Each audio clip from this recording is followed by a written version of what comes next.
فما كانت إلا ساعة وإذا بولدي الحسن قد أقبل وقال السلام عليك يا أمة، فقلت وعليك السلام يا قرة عيني وثمرة فؤادي. فقال يا أمة إني أشم عندك رائحة طيبة كأنها رائحة جدي رسول الله. فقلت نعم إن جدك تحت الجسار. فأقبل الحسن نحو الجسار وقال السلام عليك يا جد يا رسول الله، أتأذن لي أن أدخل معك تحت الجسار؟ وقال وعليك السلام يا ولدي ويا صاحب حوزي، قد أذنت لك. فدخل معه تحت الجسار. فما كانت إلا ساعة وإذا بولدي الحسين قد أقبل وقال السلام عليك يا أمة. فقلت وعليك السلام يا ولدي ويا قرة عيني وثمرة فؤادي. فقال يا أمة إني أشم عندك رائحة طيبة كأنها رائحة جدي رسول الله. فقلت نعم إن جدك وأخوك تحت الجسار. فدنا الحسين نحو الجسار وقال السلام عليك يا جدا، السلام عليك يا من اختاره الله، أتأذن لي أن أدخل معكما تحت الجسار؟ فقال وعليك السلام يا ولدي ويا شافي أمتي، قد أذنت لك. فدخل معهما تحت الجسار. فأقبل إن ذلك أبو الحسن علي بن أبي طالب وقال السلام عليك يا بنت رسول الله. فقلت وعليك السلام يا أبا الحسن ويا أمير المؤمنين. فقال يا فاطمة إني أشم عندك رائحة طيبة كأنها رائحة أخي وابن عمي رسول الله. فقلت نعم ها هو وما ولديك تحت الكسار. فأقبل علي نحو الكسار وقال السلام عليك يا رسول الله، أتأذن لي أن أكون معكم تحت الكسار؟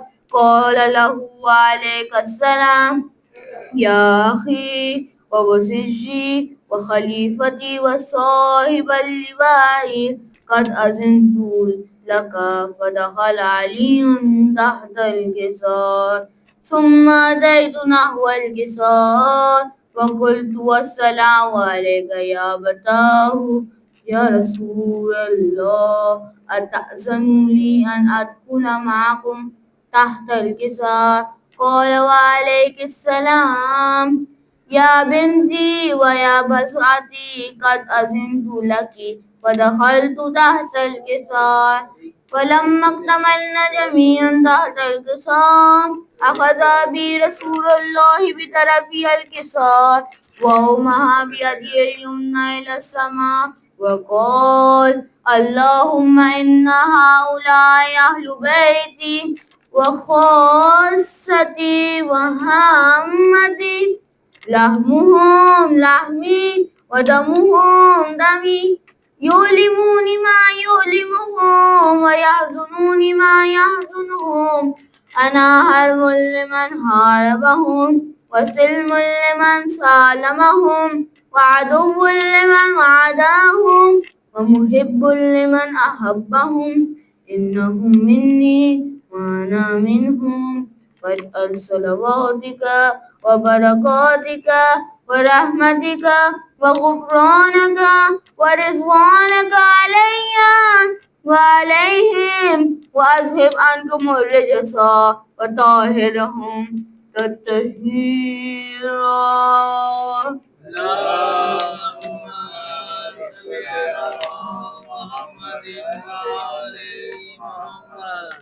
وقال الله عز وجل يا ملائكتي ويا سكان السماوات إني ما خلقت سماء مبنيا ولا أرضا مدحيا ولا قمرا منيرا ولا شمسا مضيا ولا فلكا يدور ولا بحرا يجري ولا فلكا يسري إلا في محبة هؤلاء الخمسة الذين هم تحت اليسار. فقال أمين جبرائيل يا ربي ومن تحت اليسار؟ فقال عز وجل هم أهل بيت النبوة ومعدن الرسالة، هم فاطمة وأبوها وبعلها وبنوها. اللهم صل على محمد وآل محمد. فقال جبرائيل يا ربي أتأذن لي أن أهبط إلى الأرض ليكون معهم سادسا؟ فقال الله نعم قد أذنت لك. فهبط أمين جبرائيل وقال السلام عليك يا رسول الله العلي الأعلى، يقرأك السلام ويخصك بالتحية والإكرام ويقول لك وعزتي وجلالي إني ما خلقت سماء مبنيا ولا أرضا مدحيا ولا قمرا منيرا ولا شمسا مضيا ولا فلكا يدور ولا بحرا يجري ولا فلك يسري إلا لأجلكم ومحبتكم وقد أذن لي أن أدخل معكم فهل تأذن لي يا رسول الله؟ فقال رسول الله وعليك السلام يا أمين وحي الله إنه نعم قد أذنت لك. فدخل جبرائيل معنا تحت الكساء فقال لي أبي إن الله قد أوحى إليكم يقول إنما يريد الله ليذهب عنكم الرجس أهل البيت ويطهركم تطهيرا. صل على محمد وآل محمد. فقال علي لأبي يا رسول الله أخبرني ما لجلوسنا هذا تحت الكساء من الحزن عند الله. فقال النبي صلى الله عليه وآله والذي بعثني بالحق نبيا وصفاني بالرسالة نجيا ما ذكر خبرنا هذا في محفل من محافل أهل الأرض وفيه جمع من شيعتنا ومحبينا إلا ونزلت عليهم الرحمن وهبت بهم الملائكة واستغفرت لهم إلى أن يتفرقوا. فقال علي عليه السلام إذا والله فزنا فازوا سويدون ورب الكعبة. اللهم صل على محمد وآل محمد. فقال أبي يا رسول الله صلى الله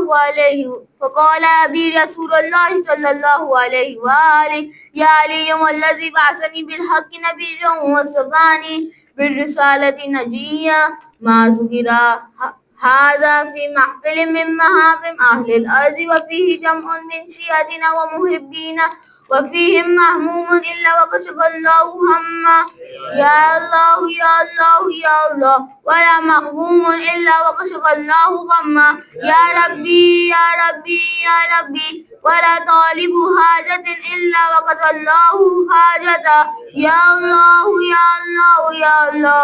فقال عليه السلام إذا والله فزنا وسعدنا وكذلك شيعتنا فازوا سعدوا في الدنيا والآخرة ورب الكعبة.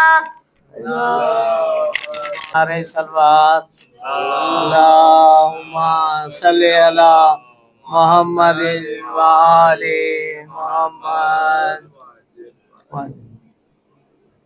حسین تم نہیں رہے، تمہارا گھر نہیں رہا.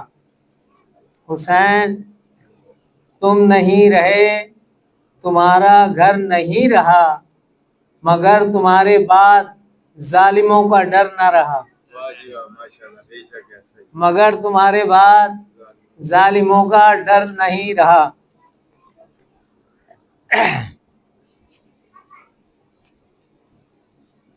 مضمون تڑپ کے رہ گئے، عنوان رو دیے۔ مضمون تڑپ کے رو گئے، رہ گئے، عنوان رو دیے، سینے میں اٹھ کے درد کے طوفان رو دیے، سینے میں اٹھ کے درد کے طوفان رو دیے۔ تیروں پہ تیر جب چلے آقا حسین پر، تیروں پہ تیر جب چلے آقا حسین پر، قرآن تو کیا ہے صاحب قرآن رو دیے، قرآن تو کیا ہے صاحب قرآن رو دیے۔ قیدی بنی جو سرور عالم کی بیٹیاں، قیدی بنی جو سرور عالم کی بیٹیاں، حوروں کے سینے چر گئے غلامان رو دیے۔ جب تیر شیر خوار کا کھینچا حسین نے، جب تیر شیر خوار کا کھینچا حسین نے، ننھی سی جان تڑپ گئی ارمان رو دیے، ننھی سی جان تڑپ گئی ارمان رو دیے۔ دانتوں میں لے کے مشق علمدار جب چلا، دانتوں میں لے کے مشق علمدار جب چلا، جو تھے سکینہ سے کیے پیمان رہ گئے، جو تھے سکینہ سے کیے پیمان رو دیے۔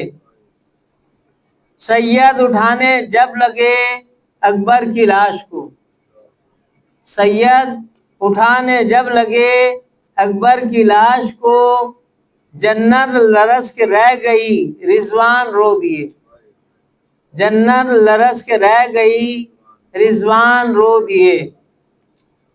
ٹکڑے زمیں پہ جب گرے زہرا کے چاند کے، ٹکڑے زمیں پہ جب گرے زہرا کے چاند کے، صائم نجف کے طیبہ کے سلطان رو دیے، صائم نجف کے طیبہ کے سلطان رو دیے۔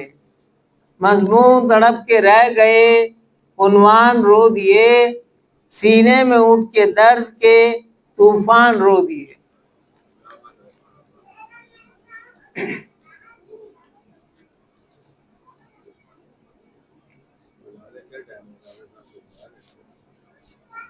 ہاں بلا لو۔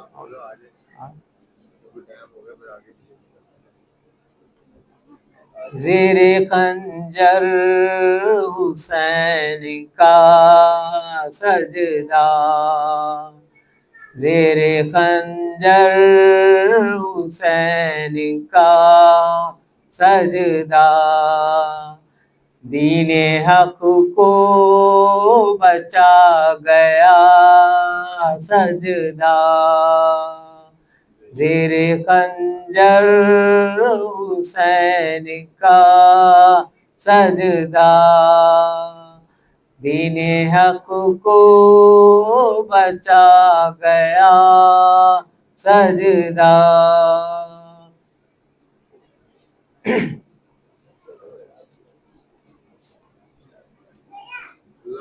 صلوات دیجئے، اللہم صلی علی محمد وآل محمد، اللہم صلی علی محمد۔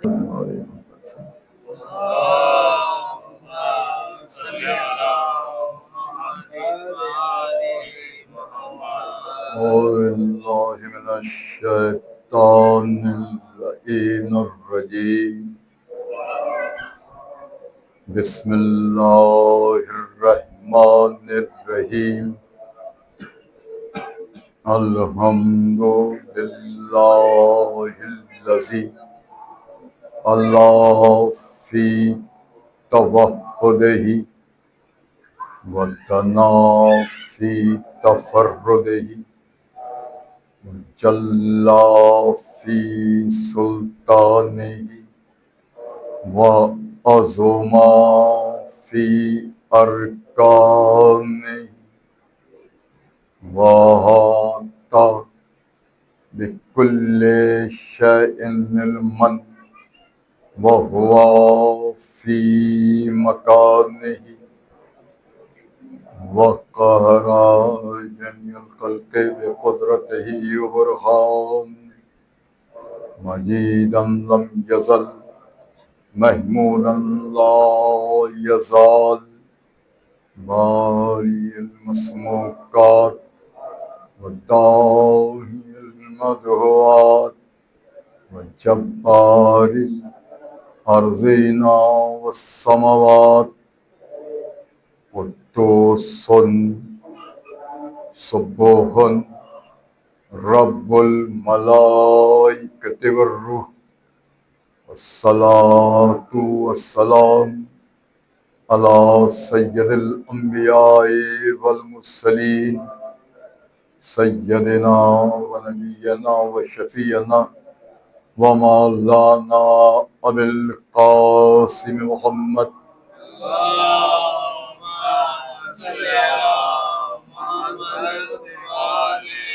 وعلى بيته الطيبين الطاهرين المعصومين المظلومين أما بعد فقد قال الله سبحانه وتعالى بسم الله الرحمن الرحيم لا يستوي أصحاب النار وأصحاب الجنة أصحاب الجنة هم الفائزون صلوا عليه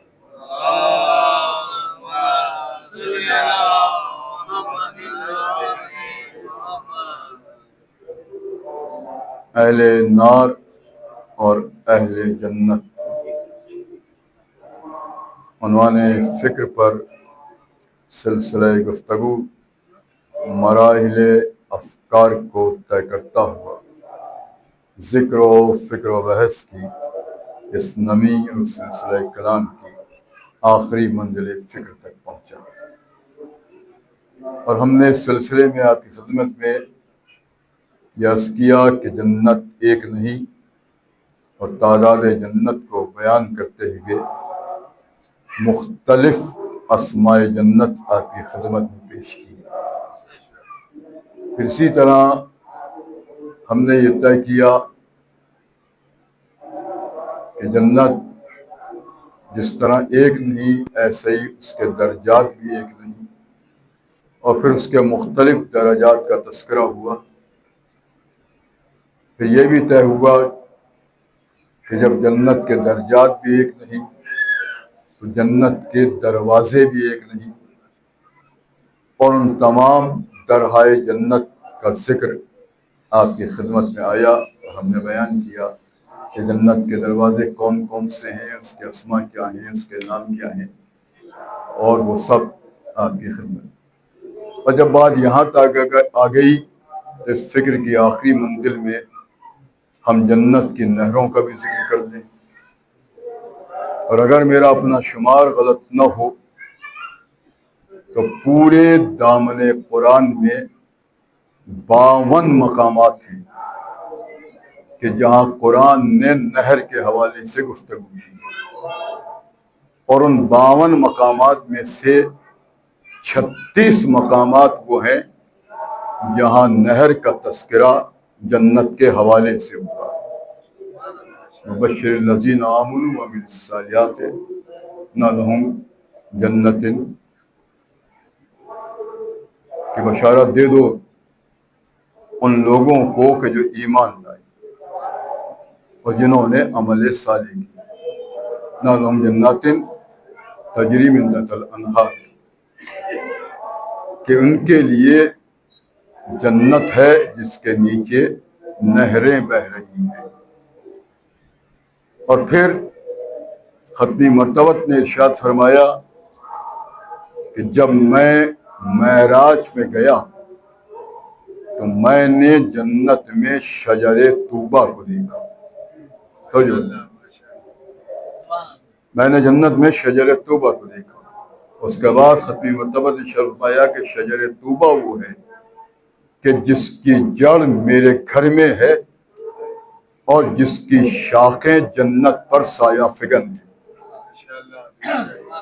اور یہ شجر طوبہ ایک تنے پر قائم ہے اور اس کا سایہ اتنا طویل ہے کہ اگر کوئی شخص 100 سال تک اس شجر طوبہ کے سائے میں چلتا رہے تو بھی اس کے سائے سے باہر نہیں جا سکے گا۔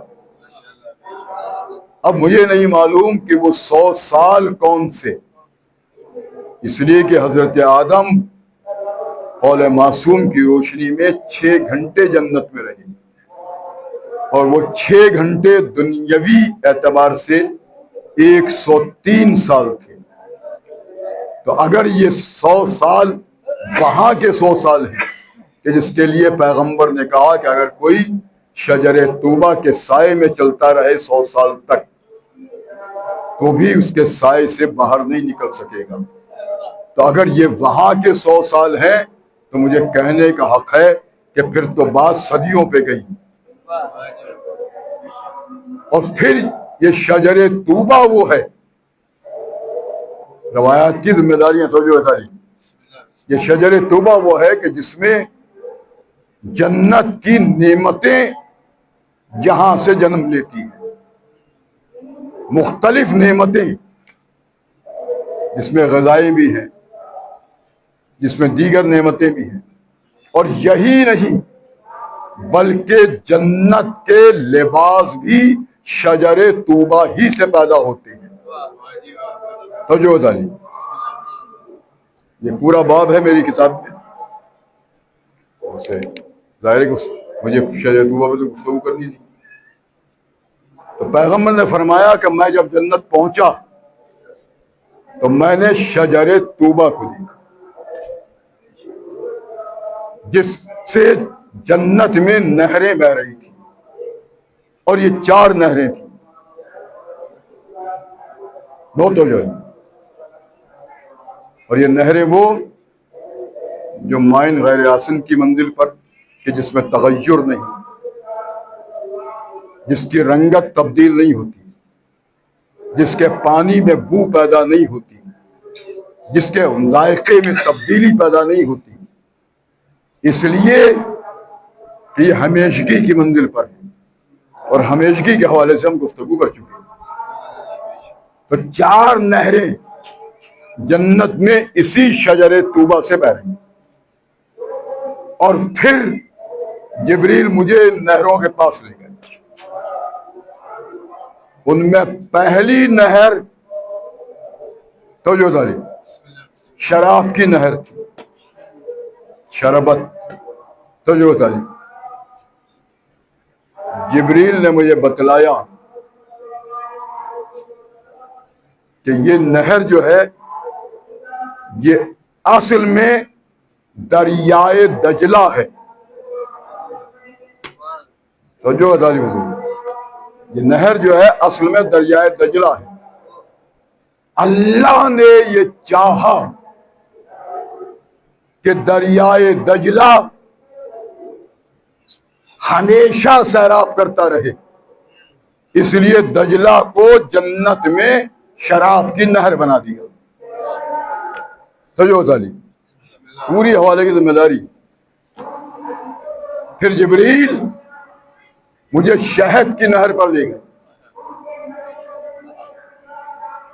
میں نے شہد کی نہر کو ملاحظہ کیا تو جبریل نے مجھے بتلایا کہ شہد کی نہر اصل میں دریائے نیل ہے، دریائے مصر ہے۔ اللہ نے چاہا کہ یہ ہمیشہ سیراب کرتا رہے، تو اللہ نے جنت میں اسے شہد میں تبدیل کر دیا۔ پھر جبریل امین مجھے دودھ کی نہر پر لے گئے، اور میں نے دودھ کی نہر کو ملاحظہ کیا تو جبریل نے بتلایا کہ یہ اصل میں دریائے فرات ہے۔ اللہ نے چاہا کہ یہ فرات ہمیشہ سیراب کرتا رہے، تو اسے جنت میں دودھ کی نہر میں بنا دیا۔ تو جو تھا اسے جنت میں دودھ کی نہر بنا دی۔ اور پھر جب یہ نہریں ملاحظہ کی تو میں نے 2 نہریں اور دیکھی، ایک نہر رحمت، ایک نہر کوثر. تو جو 2 نہریں میں نے اور دیکھی، ایک نہر رحمت، ایک نہر کوثر. اور یہ نہر رحمت اور نہر کوثر وہ ہے کہ جس کے کنارے پر ہم اہل بیت کی پاکیزہ خواتین کے محل ہیں. جو والے محمد والے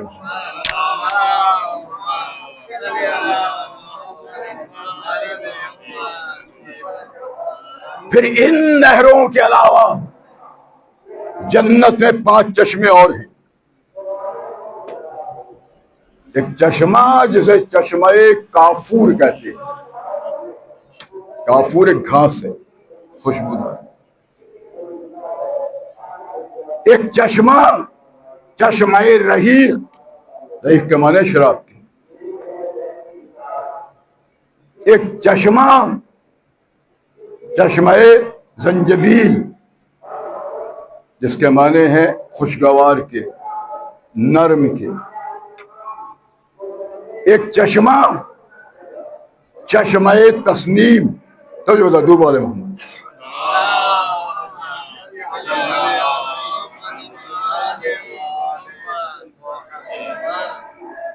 چشمہ تسنیم اور چشمہ کوثر کو آپ جانتی. تو ان کے علاوہ یہ چشمے، یہ سب نعمت ہائے جنت کی منزل پر ہیں. تو یہ سب نعمت ہائے جنت کی منزل پر ہیں اور انہیں میسر آئے گا جو داخل جنت ہوں گے. انہیں میسر آئے گا جو اہل جنت میں جن کا شمار ہوگا. اور اہل جنت میں شمار کے لیے سب سے پہلی شرط، عرض کرتا رہا ہوں، سب سے پہلی شرط ایمان. اور ایمان کی منزل میں کل ہم نے عرض کیا کہ فقط توحید پہ ایمان نہیں، فقط نبوت پہ ایمان نہیں، فقط قرآن پہ ایمان نہیں، فقط جنت و دوزخ کے وجود پر ایمان نہیں، بلکہ آیت الہی پر ایمان. اور سلسلے میں مسلسل آیتیں کل ہم نے آپ کی خدمت میں پیش کی. لیکن آج گفتگو یہ ہے کہ فقط آیت الہی پر ایمان نہیں، ایک منزل ایمان اور ہے، اور ایسی منزل ایمان کہ جس کا قرآن نے مطالبہ کیا ہے. فآمنوا باللہ ورسولہ والنور الذی انزلنا. اللہ پر ایمان لاؤ، اس کے رسول پر ایمان لاؤ. والنور الذی انزلنا، اور اس نور پر ایمان لاؤ جسے ہم نے نازل کیا. خالی توحید پہ ایمان نہیں. اور عجیب منزل ہے کہ اس آیت میں تسلسل سے مطالبہ ایمان کیا ہے قرآن نے. آمنوا باللہ والنور الذی انزلنا. اللہ پر ایمان لاؤ، اس کے رسول پر ایمان لاؤ. والنور الذی انزلنا، اور اس نور پر ایمان لاؤ جسے ہم نے نازل کیا. اب بات آگے بڑھ کے طے ہوگی، مگر ایک جملہ کہہ کے آگے بڑھ رہا ہوں کہ 3 مطالبے کیے اس آیت میں ایمان کے: توحید پر، نبوت پر، نور پر. آپ توحید پر ایمان لائے تو توحید کا کلمہ پڑھا. آپ نبوت پہ ایمان لائے، نبوت کا کلمہ پڑھا. اگر آپ کا ایمان نور پر ہے تو نور کا کلمہ کہاں ہے؟ یہ کیسے کہ ایک آیت 3 ایمان کا مطالبہ کر رہی تھی کہ اللہ پر ایمان لاؤ، رسول پر ایمان لاؤ، نور پر ایمان لاؤ. آپ اللہ پر ایمان لائے، آپ نے اللہ کا کلمہ پڑھ لیا. آپ رسول پر ایمان لائے، آپ نے رسول کا کلمہ پڑھ لیا. آپ نور پر ایمان لائے تو کلمہ کدھر ہے؟ یا تو 2 ہی باتیں ہیں، یا کلمہ نہیں ہے یا ایمان نہیں ہے. تو 3 ایمان کا مطالبہ کیا قرآن نے. اور پیغمبر نے اس منزل پہ عجیب گفتگو کی. کماشا الناس آمنوا باللہ نور الذی انزل معہ من قبل ان نطمس وجوہ فنردوها علی ادبارها. اے لوگوں اللہ پر ایمان رکھو. ماشاء الناس آمنوا باللہ ورسولہ, اور اس کے رسول پر ایمان رکھو. نور الذی انزل معہ, اور اس نور پر ایمان لاؤ جو اس کے ساتھ نازل من قبل ان نطمس وجوہ فنردوها علی ادبارها, اور اس سے پہلے ایمان لے آؤ اس نور پر کہ تمہارے چہرے بگاڑ نہ دیے جائیں, تمہارے چہرے بگاڑ نہ دیے جائیں. تو پیغمبر پہ لازم تھا کہ وہ نور جو وسیلہ جنت ہے, جس پر ایمان کا مطالبہ کیا جا رہا ہے, اس سے قبل کہ تمہارے چہرے بگڑ نہ جائیں, اس نور کا تعارف بھی لازم تھا. تو پیغمبر اس نور کا تعارف کرا کے گئے. کماشا الناس النور من اللہ عز وجل فی ثم مسلوک فی علی ثم فی النسل منہ الی القائم المہدی. کہ لوگوں وہ نور اللہ کی جانب سے مجھے عطا ہوا, میرے بعد علی کو ملا, اور علی سے علی کی نسل میں قائم آل محمد تک گیا. تو اب سمجھ میں آیا کہ جس نور کا مطالبہ کیا تھا, سمجھ میں آیا جس نور کا مطالبہ کیا تھا, وہ نور کوئی اور نور نہیں تھا, وہ نور سلسلہ امامت کا نام تھا. اسی لیے یاد اللہ نور ہی من یشاء کے منزل پہ میرے چوتھے امام نے اس آیت کی تفسیر کرتے ہوئے کہا کہ اس آیت میں نور سے مراد ہماری ولایت ہے. دوبارہ محمد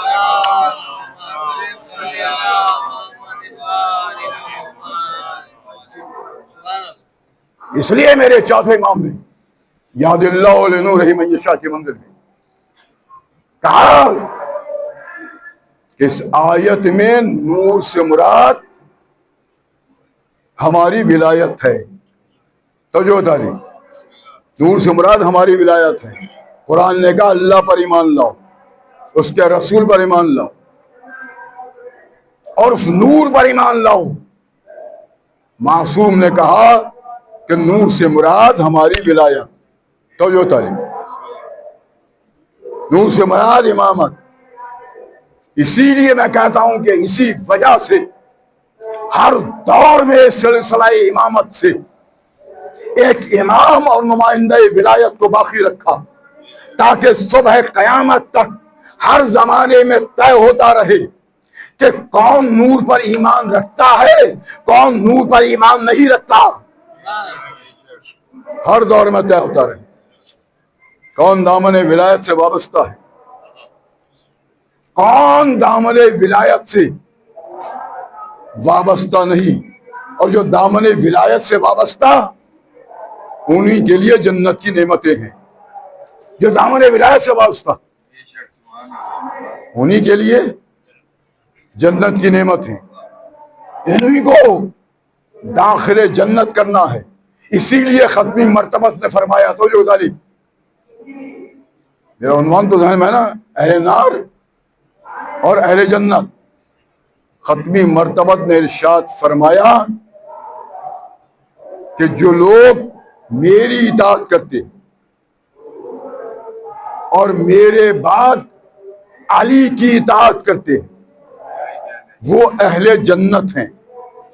توجہ داری, ختمی مرتبت نے فرمایا جو میری اطاعت کرتے ہیں اور میرے بعد علی کی اطاعت کرتے ہیں وہ اہل جنت ہیں, اور جو میرے بعد علی سے سرکشی کرتے ہیں وہ اہل نار ہیں. تو اتنا تو پیغمبر نے بھی سمجھا دیا تھا کہ کون اہل نار ہے, کون اہل جنت ہے. دوبارہ محمد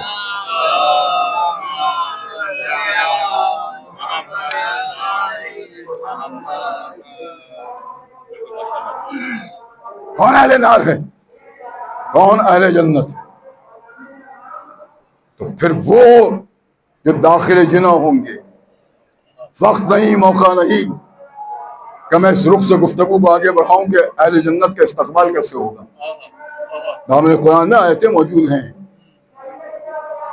اور سب میری پیش نظر ہو، میں نے اپنی کتاب میں تحریر بھی کی. تو جو لیکن بات کو براہ راست آگے بڑھا دوں کہ بتلا دیا کہ اہل نار کون ہے، اہل جنت کون ہے. اہل جنت ہونے کے لیے ایمان ولایت لازم، تسلیم ولایت لازم. اور جب یہ منزل ہو تو پھر جانے والا داخل جنت ہوگا. لیکن یہ اہل جنت کو جنت میں داخل کب کرے گا؟ تو جو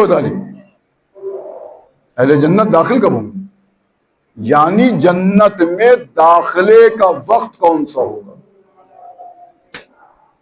بہت توجہ ہے، یہ تو سب کو پتا ہے بھائی جنت جائیں گے، جائیں یا نہ جائیں مگر جائیں گے، یہ تو ہے نا.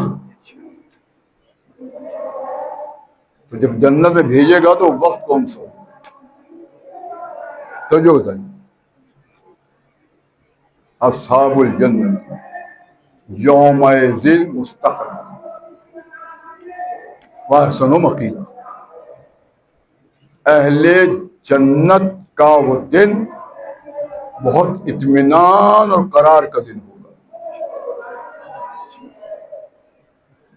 اور ان کا قیلولہ جنت میں ہوگا. اور قیلولہ کہتے ہیں دوپہر کے وقت نیند لینے کو. تو جو تاری اور جلال الدین سیوطی نے تو اس آیت کا ترجمہ کرتے ہوئے لفظ دوپہر استعمال کیا ہے. تو جو تاری جلال الدین سیوطی نے حوالے کی ذمہ داری اس آیت کا ترجمہ کرتے ہوئے دوپہر کا لفظ استعمال کیا کہ اہل جنت دوپہر میں. تو جو تاری اور پھر جلال الدین سیوطی ہی نے یہ بھی روایت بیان کی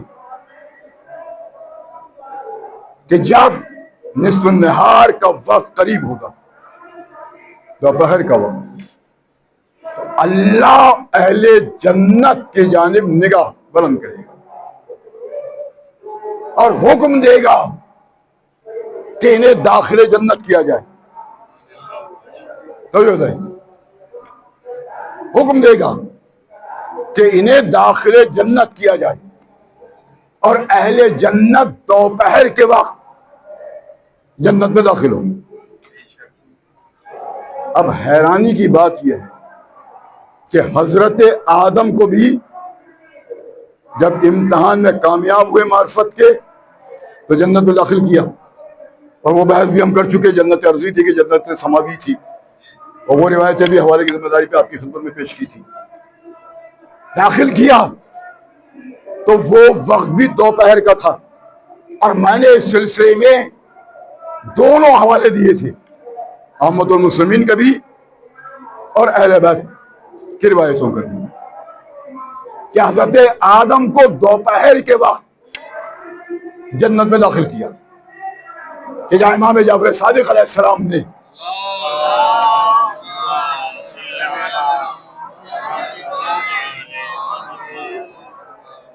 ارشاد فرمایا کہ اللہ نے حضرت آدم کے جسد میں ظہر اور عصر کے درمیان روح پھونکی، اور پھر اسی دن اس وقت حضرت آدم کو جنت میں داخل کیا.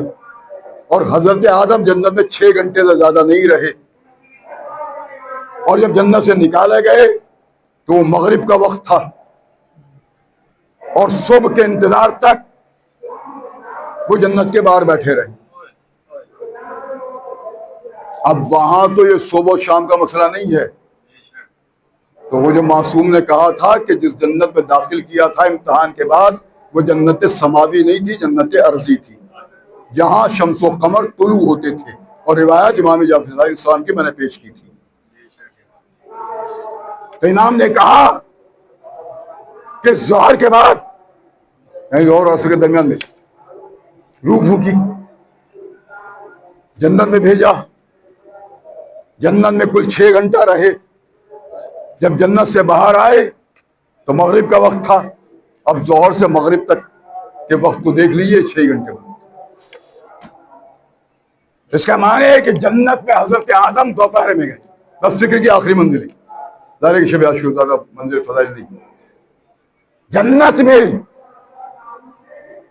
دوپہر کے وقت حضرت آدم داخل ہوئے، اور جنت میں سارے جنتی دوپہر کے وقت داخل کیے جائیں گے، نہ فجر کے بعد، نہ مغرب کے بعد، نہ عصر کے وقت، دوپہر میں۔ تو آدم کو بھی جنت میں دوپہر میں داخل کیا، تو جو تعلیم فکر کی انتہائی آخری منزل، اور سارے جنتیوں کو بھی روز محشر دوپہر میں جنت میں بھیجے گا۔ یہ جنتی جنت میں کیوں جائیں گے؟ اس لیے کہ جس کے دل میں ایمان ولایت ہوگا، جنت مشروط ہے ایمان ولایت سے، توجہ تعلیم، دل میں ایمان ولایت ہوگا۔ تو میں سوچتا رہا، توجہ تعلیم، میں سوچتا رہا کہ آدم کو بھی اسے جنت میں دوپہر میں داخل کیا، اور سارے جنتی روز محشر دوپہر میں جنت میں داخل کیے جائیں گے۔ یہ دوپہر میں کیوں جائیں گے؟ تو جنت کا تعلق ایمان ولایت سے ہے، تو مجھے کہنے کا حق ہے کہ مسئلہ کل اتنا ہے کہ ولایت کا اعلان بھی رسول نے دوپہر میں کیا تھا،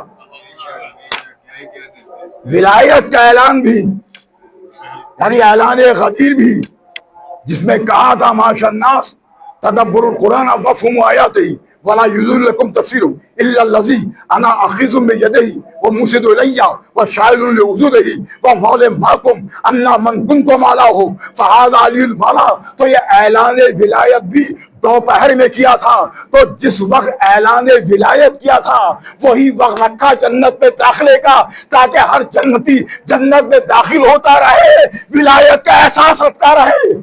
دوبارہ محمد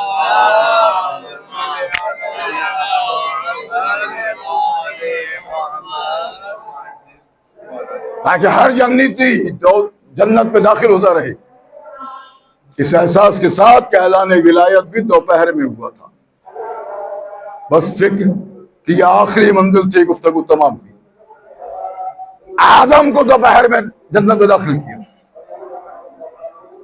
سارے جنتی دوپہر میں یعنی ظہر کے وقت جنت میں داخل، اور دین بچانے کے لیے جو سب سے بڑی جنگ، سب سے بڑی قربانی تاریخ کائنات، اس میں بھی جو باقاعدہ جنگ ہوئی ہے وہ ظہر کے بعد ہی ہوئی۔